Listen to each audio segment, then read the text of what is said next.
Tema: Aspectos trabalhistas nos condomínios. Nossa expositora será a doutora Márcia Cristina Sampaio Mendes, juíza federal do trabalho do Tribunal Regional do Trabalho da 15ª Região, com assento na 5ª Vara do Trabalho de Ribeirão Preto. Doutora Márcia está com a palavra.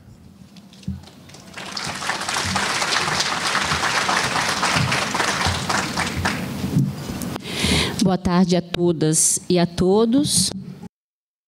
Eu agradeço imensamente o convite que me foi feito pela Associação dos Condomínios, Nacional dos Condomínios, na pessoa do Dr. Márcio, e saúdo a todos os presentes.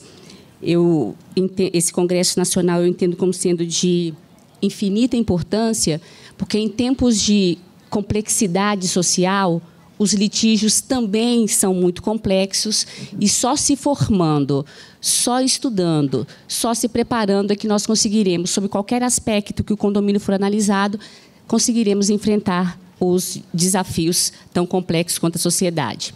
Enquanto ouvia meus antecessores falando, imaginava que exemplos de complexidade nós poderíamos trazer para esta parte da minha fala, né? Saúdo os bravos que ainda resistem aqui desde de manhã bem cedinho, mas qual a complexidade trabalhista que podemos indicar? E nas lides trabalhistas, nós estamos vendo problemas em condomínios, por exemplo, com banheiros para trabalhadores transgêneros, com violência de gênero dentro de condomínio, com problemas de racismo dentro de condomínio, que ainda que não seja o condômino a fazer, ainda que não seja a maior parte dos condôminos a fazer, pode gerar responsabilidades trabalhistas. Por isso, entendo, saúdo, felicito, parabenizo iniciativas dessa natureza. Eu também saúdo aqui, existe na plateia vários profissionais conhecidos. Eu saúdo na pessoa do Dr. Alexandre Magosso. Eu sou juíza há bastante tempo. Já faz uns anos que eu deixei de dizer há quantos anos sou juíza, porque eu também fui advogada há muitos anos, e eu temo que os senhores façam a soma. E eu gosto muito de falar para advogados, porque como advogada que fui e que pretendo voltar a ser, eu me sinto muito à vontade. Então, a minha ideia é que o Orlando não passe na minha frente dizendo que está acabando, eu vou tentar ser rápida. Assim que eu conseguir...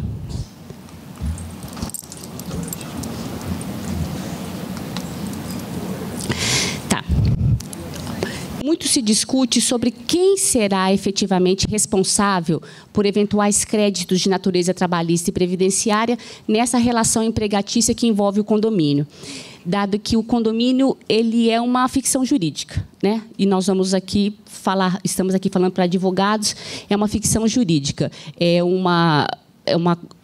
o condomínio é uma junção de pessoas tendo direito sobre um determinado bem, podendo usufruir dele, dispor dele, mas, na verdade, ele não é uma pessoa nem física e nem jurídica. O primeiro problema a aparecer em relação à responsabilidade trabalhista é que, quando o artigo 2º da CLT veio conceituar empregador, disse que empregador seria pessoa física ou jurídica, e daí como enquadrarmos o condomínio, que não é nenhum e nem outro, já que o condomínio é uma ficção jurídica.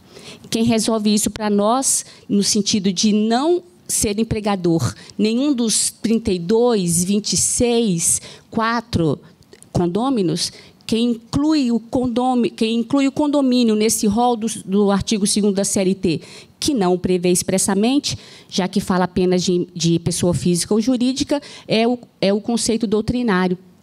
É o doutrinador trabalhista que diz que empregador é qualquer pessoa, física, jurídica ou até ente sem personalidade jurídica, e aí a gente entra o condomínio.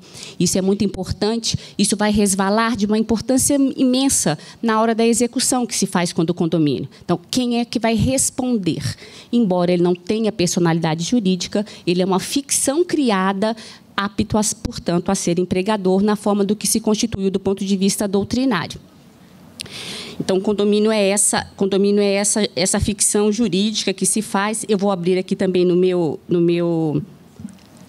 celular esses slides, de forma que fica mais fácil de eu acompanhar com vocês o que a gente for falando.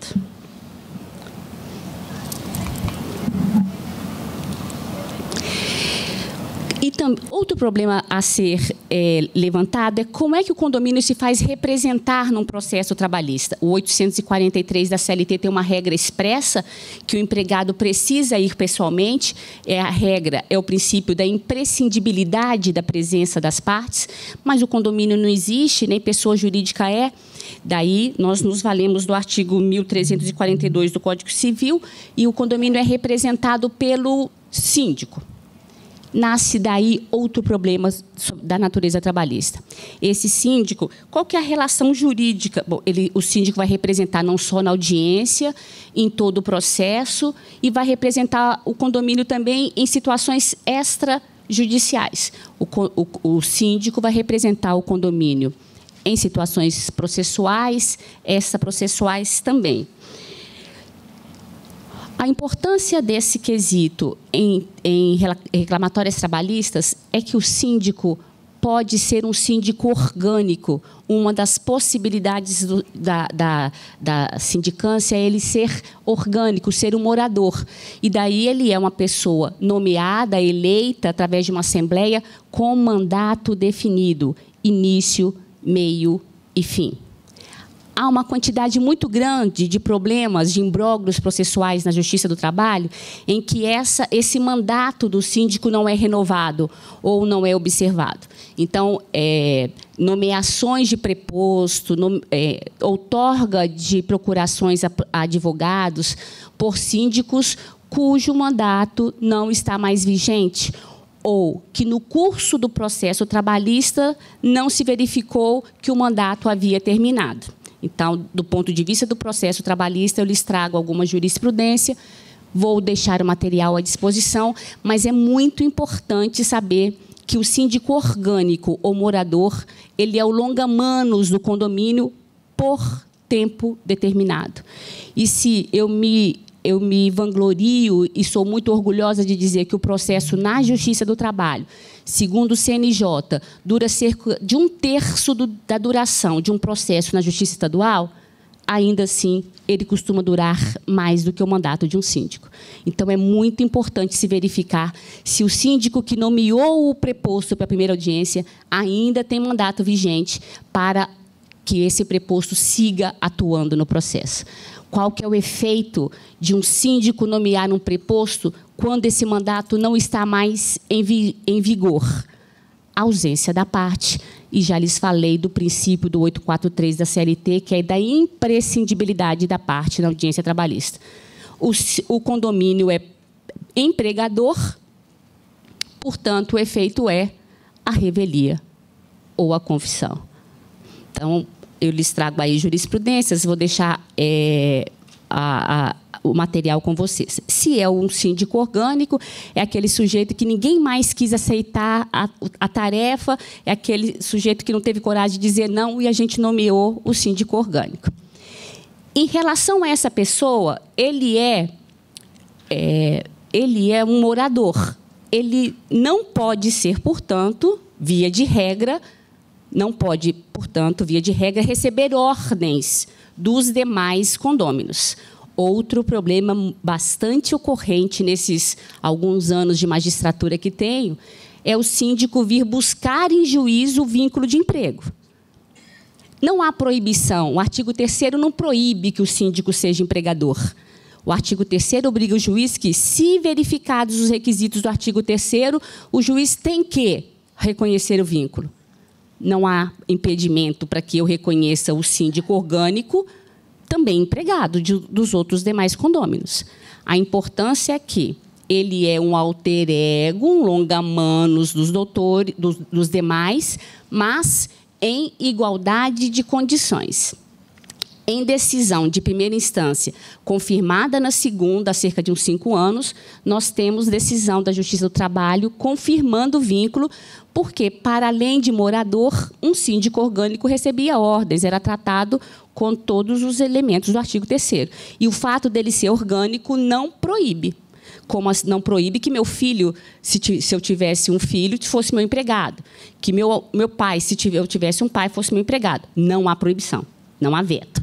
Verificados os requisitos, só que esse é uma situação menos ocorrente. A outra modalidade de síndico é o síndico profissional. Eu costumo dizer que na Justiça do Trabalho você nem precisa de advogado, né? Está lá no 791, tem o jus postulante. Mas o melhor é ter advogado na Justiça do Trabalho também. Também gosto de dizer que você não precisa ter síndico profissional, mas o melhor é ter, né? Ter alguém com formação, alguém que estudou, alguém que sabe enfrentar, alguém que sabe que o Sejus, que quando eu cheguei eu gostei de ouvir a palestra que me antecedeu, que sabe que tem discussões que a gente não está preparado. O banheiro dos transgêneros, por exemplo, a gente não está preparado para resolver. Talvez um Sejusc, talvez conversando. Bom, e tem, portanto, o síndico profissional, que é um gestor contratado. A Assembleia precisa deliberar essa contratação, e aí essa pessoa tem a possibilidade de ser contratada de duas modalidades, como uma PJ, uma empresa, um contrato, ou também como empregado. Aqui, a possibilidade de se reconhecer o vínculo com esse síndico profissional é ainda maior. O que vai determinar se esse síndico profissional é ou não empregado? A mesma coisa. O crivo do artigo 3º da CLT. É sempre nele que nós vamos ter que nos basear. Passado esse degrau do síndico, vamos ver, então, a mão de obra de que se vale o condomínio. O condomínio, quando ele assume a figura do empregador, ele se obriga ao cumprimento das 922 obrigações constantes da CLT. São 922 artigos, são 500 súmulas e quase 500 OJs. Quando qualquer um se aventura a ser empregador, precisa cumprir todas as obrigações. E para que o Orlando não venha me dizer que está acabando, o slide está aí, onde eu coloquei as principais obrigações de assinar a carteira, de manter o quadro, de verificar se tem cumprimento de atestado médico admissional, periódico e domissional. Eu relacionei nos 2 slides subsequentes as principais obrigações. O que eu quero dizer com isso? Que são todas 922 artigos da CLT, 500 súmulas e 500 OJs. Há uma reivindicação política de que, para pequenos condomínios, assim como para pequenos empresários, houvesse uma minimização de obrigações. Mas, no Brasil, diferente do que se verifica em direito comparado, não há uma CLT por dimensão de empregador. Então, eu relacionei aí nos 2 slides subsequentes as principais obrigações, mas, ao fim e ao cabo, são todas. Todas.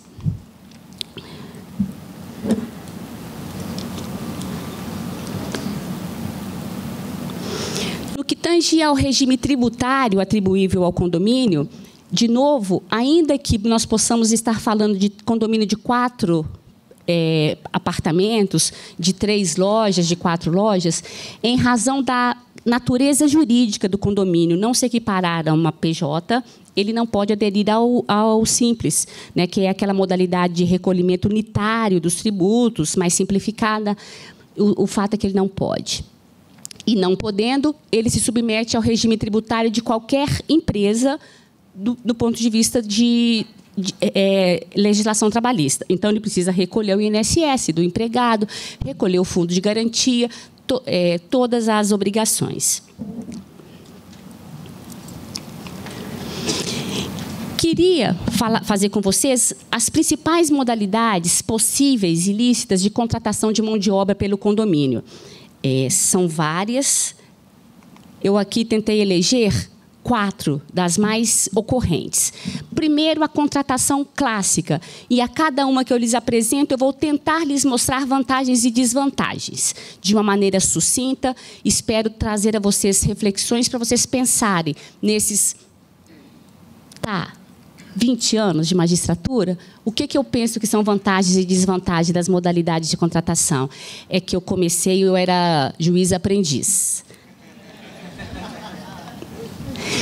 O artigo 3º da CLT estabelece a contratação clássica. Quando, em 1943, a CLT foi escrita, pensou uma contratação em que eu, empregadora, contrate o meu empregado. E ali se verificassem todos os elementos da relação empregatícia. Eu contrato, eu remunero, eu subordino e eu tomo os serviços. Essa é a modalidade de contratação clássica, está no 3º da CLT, logo na abertura da CLT. E é modalidade hoje em quase desuso nos condomínios. Mas eu lhes digo que talvez ainda seja melhor, porque aí o condomínio tem em si o feixe dos poderes empregatícios. Todos os poderes empregatícios estão no condomínio. Quem entra, quem sai, que hora, o que pode, o que não pode, que tipo de tratamentos pode fazer, que tipo de manifestação religiosa se admite, que tipo de manifestação partidária se admite. Eu imagino, eu nem queria estar no corpo de vocês durante as eleições passadas. Eu não queria, de verdade. E, digamos assim, do ponto de vista das relações sociais, imagino como deve ser complicado gerenciar um condomínio com terceiros. Deve ser muito difícil. E, do ponto de vista da segurança, eu ainda acho a contratação clássica mais adequada, porque a mudança, a terceirização te traz vantagens, eu vou trazer agora quais são, mas te traz uma desvantagem de você não ter um prestador fixo de serviços.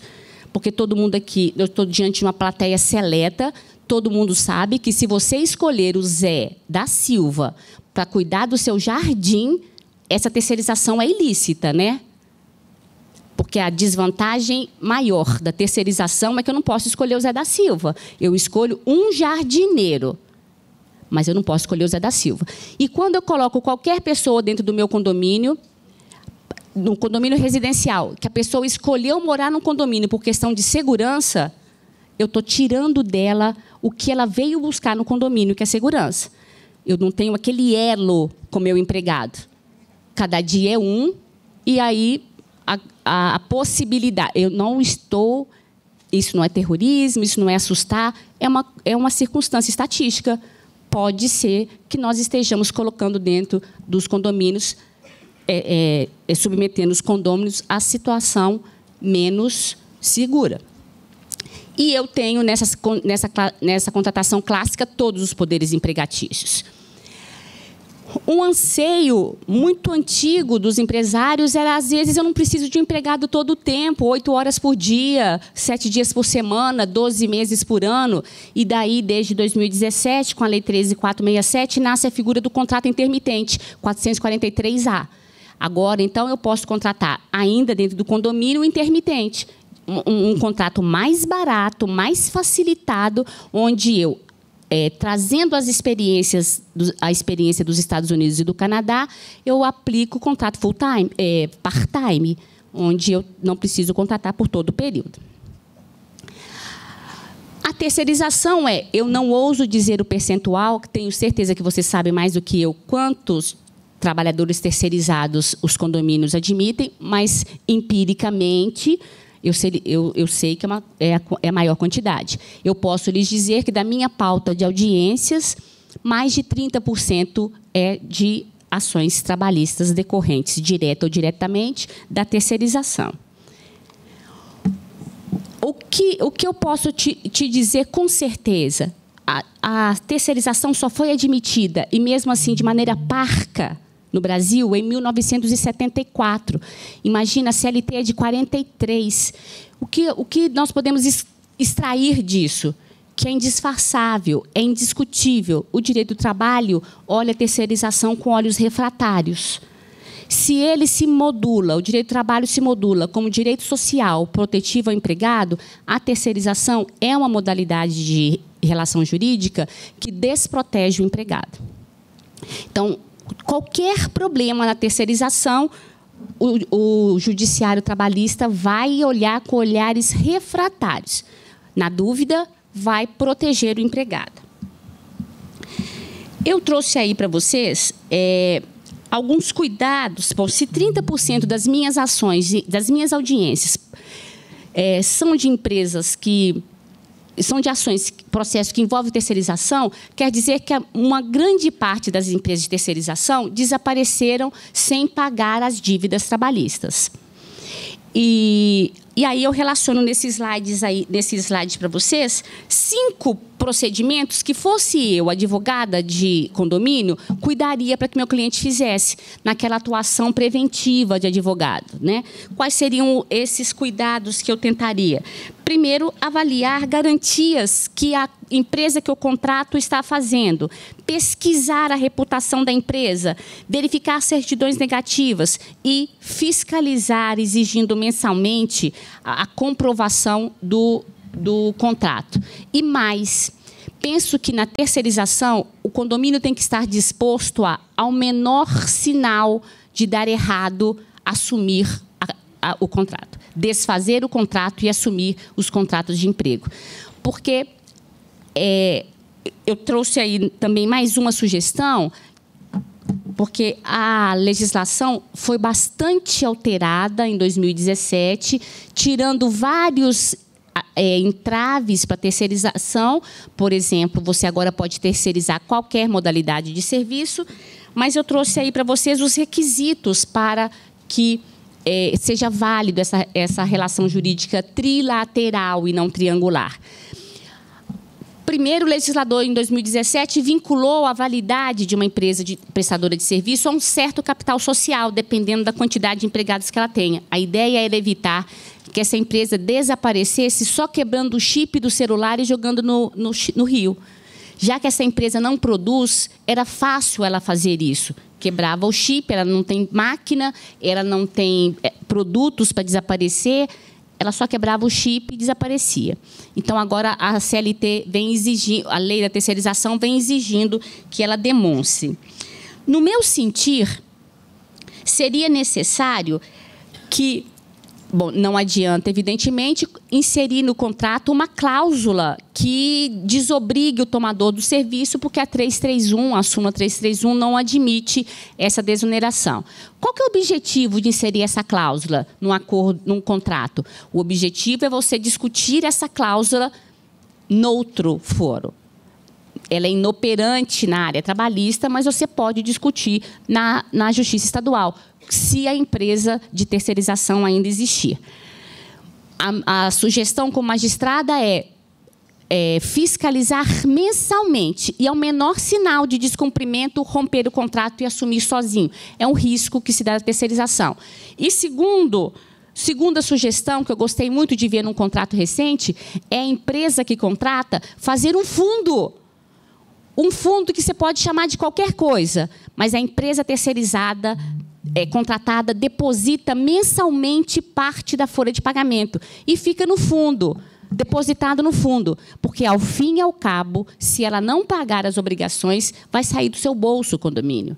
Alguma coisa tem nesse fundo.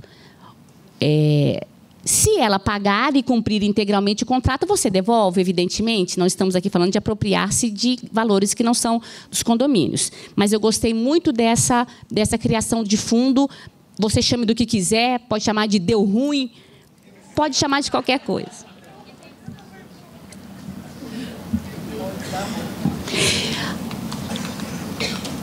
As desvantagens da terceirização sempre vai ter responsabilidade do tomador. Não há nenhuma hipótese, não há cláusula em latim que você insira nesse contrato que vai te desresponsabilizar. A desvantagem é que você sempre será responsável. Você vai ser responsável porque eu te avisei que olhares refratários analisariam uma circunstância de descumprimento, de inadimplência desse contrato. Para além disso, outra desvantagem é essa alta rotatividade de mão de obra. Hoje eu tenho um empregado abrindo o portão do meu condomínio, amanhã tenho outro. De repente, ele deixa uma pessoa em conflito com a lei entrar no meu condomínio. Bom, basicamente isso. Quando que o condomínio vai ser responsabilizado? E aí já vou migrando para o aspecto processual. Não é só, diferentemente do que durante muitos anos se viu com os grupos econômicos, não é só na execução eu lembrar, sabe o condomínio, vou querer executá-lo. Não. Desde sempre, a lei de terceirização e a súmula 331 exige que, na petição inicial, sob pena de inaptidão do exórdio, de inépcia inicial, o autor coloque: de tanto a tanto eu trabalhei nesse condomínio, de tanto a tanto naquele, de tanto a tanto naquele. Se ela não constar do título executivo, ela não tem como ser executada. Não está correto nem você dizer que ela precisa constar da petição inicial, porque ela pode constar da petição inicial e não do título executivo. Por isso, se o autor não conseguiu que ela fosse condenada, ela não pode ser executada também. Esse é o aspecto processual mais importante. Outro aspecto processual muito relevante, eu acho considero esses encontros fundamentais para nós fazermos essa partilha, é que, ainda que em embargos de declaração, você tem que me lembrar de fazer a delimitação temporal do seu cliente. Porque eu posso esquecer de falar que o condomínio A se responsabiliza de abril a maio e o condomínio C de maio a junho. Se não tiver delimitação temporal no título, é todo o tempo, é todo o período. Então, a delimitação temporal, se o empregado prestou serviços a mais de um tomador, você precisa me lembrar de fazer a delimitação temporal. A ferramenta processual disso é o embargo de declaração, certo? Se você for fazer isso em recurso ordinário, não dá mais tempo. Doutora, você esqueceu. Beleza, esqueci, sana-se. Outra questão é que a responsabilidade do condomínio, que é o que nós estamos conversando hoje, prescinde de culpa, certo? Se fosse administração pública, era outra conversa. Daqui a pouquinho o Orlando vai passar aqui, então eu vou falar rápido. Nós, condomínios, prescinde de culpa. O que dá o start da responsabilidade do condomínio? O mero inadimplemento. Venceu hoje, não pagou, se o Zé da Silva chegar lá e falar, doutora Márcia, não pagou, é o condomínio que paga. É o mero inadimplemento. Então, ele prescinde de culpa. E aí, porque nós não estamos falando de terceirização ilícita. A terceirização ilícita atrai outro tipo de consequência processual, que é o reconhecimento do vínculo direto com o tomador. Se for terceirização fora das hipóteses legais, o que o juiz vai determinar, se pedido houver, é o reconhecimento do vínculo direto com o tomador. Mas, se ela for lícita, se tudo estiver certo, ainda assim você vai se responsabilizar subsidiariamente. Daí, reitero, é bom colocar na cláusula um fundo chamado deu ruim. Eu transcrevi no slide a súmula 331, que fala isso, explica isso, é um mero inadimplemento. E que tipo de responsabilidade você tem? Integral. A súmula diz, de todas as parcelas impagas. E todas as parcelas impagas. E aí não adianta embargo de declaração. Todas é todas, não conheço um sinônimo, uma palavra que substitua todas. É tudo. Dano moral, indenização, todo. A súmula diz tudo. Você vai encontrar decisões extraindo uma verba ou outra? Vai. Mas até o Tribunal Superior do Trabalho já consolidou o entendimento que tudo é tudo. Então, a 331 fala, por todas as parcelas trabalhistas. Inciso 5 da 331. A responsabilidade abrange todas as parcelas. Uma outra modalidade de contratação que deu muita confusão aqui em Ribeirão, pelo menos, é a famosa portaria remota. Algumas convenções coletivas previram a possibilidade de portaria remota, que é a contratação de serviços de portaria em que o trabalhador não está presencialmente no condomínio. A gente chega, liga em algum lugar, as pessoas ligam para o condomínio, te deixam entrar ou não, né? Essa portaria remota, a grande vantagem é essencialmente a financeira. Ao tempo que um empregado ou um grupo de empregados está atendendo o meu condomínio, está também atendendo uma série grande, uma gama grande de outros condomínios. De longe, a grande vantagem da portaria remota é a financeira. Não tenha dúvida. Esse sistema, entretanto, ainda encontra muita resistência. Os sindicatos de trabalhadores resistiu muito no sentido de que isso estaria tomando vários postos de trabalho. E uma convenção coletiva disse que seria, numa convenção coletiva se discutiu numa negociação que seria proibida a instalação dessa portaria. E não vingada essa tese, se inseriu que quando a portaria remota viesse em substituição à portaria física, o empregado envolvido nessa mudança seria credor de uma indenização. 7 salários, se não me engano. 7 ou 10? 7 é muito, de todo jeito, né? Essa cláusula foi objeto de uma ação anulatória, que é a competente no Tribunal Regional do Trabalho. Eu estava nessa sessão, doutora Laura Bittencourt, eu sou substituta do tribunal, sou convocada. Eu estava nessa sessão, doutora Laura Bittencourt foi a relatora. A 15ª entendeu que essa cláusula que indenizava o empregado, ela estava em consonância com o artigo 7º da Constituição da República, que prevê aos trabalhadores uma proteção contra a automação. Na medida em que ela não proibia a instalação, mas dava uma indenização ao empregado, segundo a relatora do processo, a relatora do voto, a doutora Laura, foi entendido que não proíbe, mas dá uma proteção, então está agasalhada aí a ideia do artigo 7º da Constituição. Muitas ações na Justiça do Trabalho, muitas. Eu mesma julguei várias. Enquanto essa cláusula vigir, há 2 possibilidades de entendimento. Uma, que as partes eram livres. Ninguém obrigou o sindicato empresarial de assinar. Na mesma medida, o 1046, lembra? O 1046 do TST, que valida toda a cláusula de acordo coletivo que seja prejudicial ao empregado, ao fundamento da livre negociação. Pau que bate em Chico, precisa bater em Francisco. Então, se a cláusula de convenção coletiva serve para reduzir direitos dos trabalhadores, a cláusula da convenção coletiva que garante direito aos trabalhadores pelo mesmo fundamento precisa ser validada. O meu receio é você se confundir com as fundamentações. Está na convenção, não está proibido, está prevista uma indenização.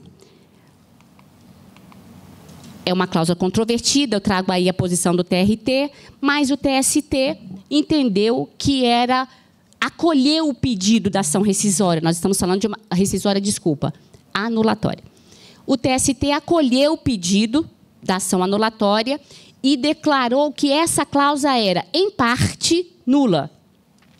Voltamos à estaca zero no tocante à portaria remota e a convenção coletiva de 2023 já não tem mais essa cláusula. Salvo engano, eu procurei hoje na internet e não encontrei essa cláusula. Então, nós estamos aí sempre... a portaria remota é 2020 e 2021. Ao contrário de proibir, a cláusula 3ª fala que serão considerados porteiros também aqueles remotos. Então, o que eu consegui encontrar em 2021 e 2022 nas convenções coletivas? O reconhecimento de que a figura veio e que veio para ficar, dando a ele, portanto, apenas os mesmos direitos dos porteiros físicos. A última forma de contratar, que o condomínio pode contratar, é através da PJ, o prestador de serviços por pessoa jurídica. E aí o condomínio se submete às mesmas circunstâncias de qualquer tomador de serviço comum, uma relação jurídica de direito civil, onde as partes, por não serem subordinadas, são livres para contratar qualquer trabalho lícito, né? Vão se submeter lá às regras do 104 do Código Civil. Capacidade, licitude do objeto e rigidez da forma. Sendo assim, está tudo correto. Qual que é o grande problema do PJ na compra e venda de mão de obra? Porque quando eu compro e vendo um título de nobreza, não tem isso mais. Quando eu compro e vendo um automóvel, eu não preciso dele para sobreviver. Não tem subordinação, não tem dependência econômica. Mas quando eu compro e vendo mão de obra, eu tendo a flertar com a subordinação. Então, aqui vai, para encerrar, o meu apelo que todas as possibilidades de contratação que eu lhes trouxe são válidas, desde que você, optando pela clássica, você tem todos os poderes empregatícios, inclusive com o adendo da integral segurança ou da mais possível segurança, mas optando pela PJ, você precisa estar permanentemente atento, porque o flerte com a subordinação, quando se trata de compra e venda de mão de obra, é muito maior do que quando eu compro e vendo um automóvel, quando eu compro e vendo um imóvel, quando eu compro e vendo qualquer outro produto que não seja o trabalho humano. Passar esse limite do trabalho autônomo é eu vendo o resultado final, sem você interferir na forma como eu presto esse serviço. Se você cumprir isso, é a terceira, quarta e última modalidade de prestação de serviços que eu trouxe para mostrar para vocês. Eu lhes agradeço imensamente. Espero que vocês possam ir para casa pensando nessas hipóteses que mencionei. Muito obrigada e boa tarde.